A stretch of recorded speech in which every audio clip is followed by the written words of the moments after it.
Two Rocket League players got in a fight the other day. One of the most baffling arguments I've ever seen. Let's check it out. First guy, as you can see, he's lying on his back here. How did we end up at this place? How did we get here? The other guy, Sharky, he's still playing.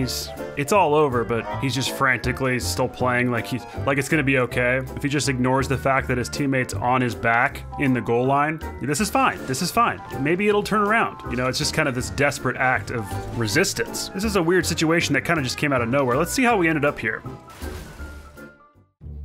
So before we get into the name calling, let's see the play that set this all off. It looks like Bumblebee Tuna is a little awkward in the corner here.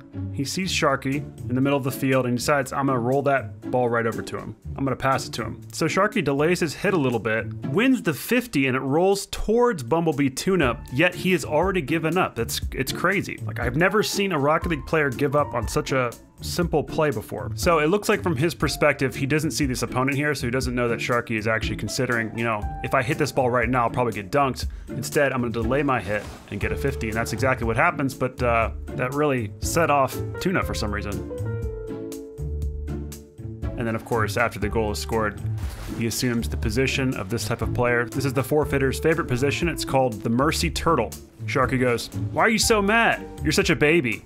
How could you give up so easily?" Bumblebee Tuna goes, "No, you're terrible. You suck. I just want to get to the next game. You probably shouldn't queue again because you're going to lose your next couple games because you're clearly tilted. No, you're going to lose your next couple games because you suck. No, you're the worst kind of player. You give up so easily. You're a big baby." And he says, "I'm not a big baby. You're a big baby because you're still playing." What? I'm the baby because I'm still playing the game? He said, "Yeah, you're the baby." The other team's just loving it. They get a free win. They're like, "Wee, free win." The weird thing about this whole incident though, is it came kind of out of nowhere. It was only 2-0 when this happened. Why on earth would Sharky not instantly hitting the ball trigger this guy so much? Well, for context, we have to go back earlier in the game to figure out why this animosity had been building. So the best place to look is the first time they gave up a goal. So we see Bumblebee Tuna give up possession there, and then Sharky gets dunked. And I think this dunk really stuck out in Tuna's mind. Like, all he could think about was, this guy sucks. I don't know if this is his normal kickoff or his angry kickoff, but his car just looks mad. Here we see a whiff from Sharky, and I think the animosity is building even more.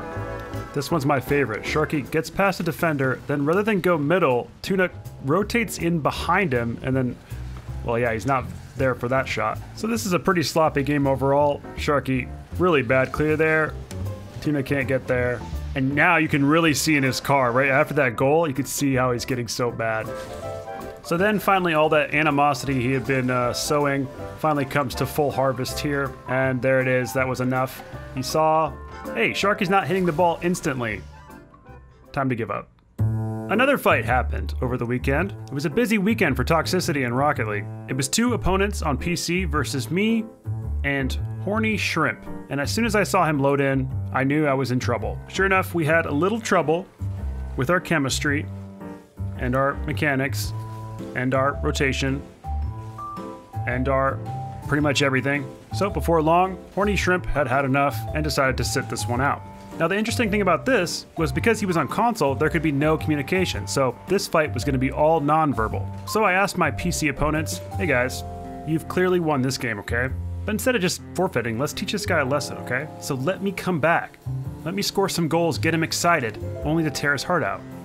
They were cool with that plan, so I scored a couple goals, and sure enough, he started playing again. I can't imagine what he must have been thinking, like, oh wow, this is actually getting kind of close. Maybe I should, you know, just start playing again. He actually thought I had successfully 2v1'd and come back. He doesn't know how bad I am. That's pretty much impossible. Now, it was 5-5, and I could tell my opponents were a little nervous that I was going to just try my best to win now that they had given me those goals. But no, I was true to my word, and as soon as we got Horny Shrimp's hopes up, I took the opportunity to plunge the dagger back into his heart. And you know, that felt really good. Probably better than it should have. You know, the funny thing about a fight like this, they tell you never argue with an idiot, because from a distance, no one can tell which one is the idiot. You're just both idiots. You know, I would love to hear your stories of your most toxic moments in Rocket League, especially if you have a video of it. Really any of the funniest moments that's worth the breakdown. Post it to the all-new SunlessKhan subreddit. We're looking for the juiciest, most dramatic situations, but it doesn't always have to be a fight, because I know this type of thing is not unusual in the Rocket League community. So use this subreddit as a little place to vent. and maybe I'll do a video on it. I look forward to seeing what you guys come up with. And remember, don't be an idiot like me.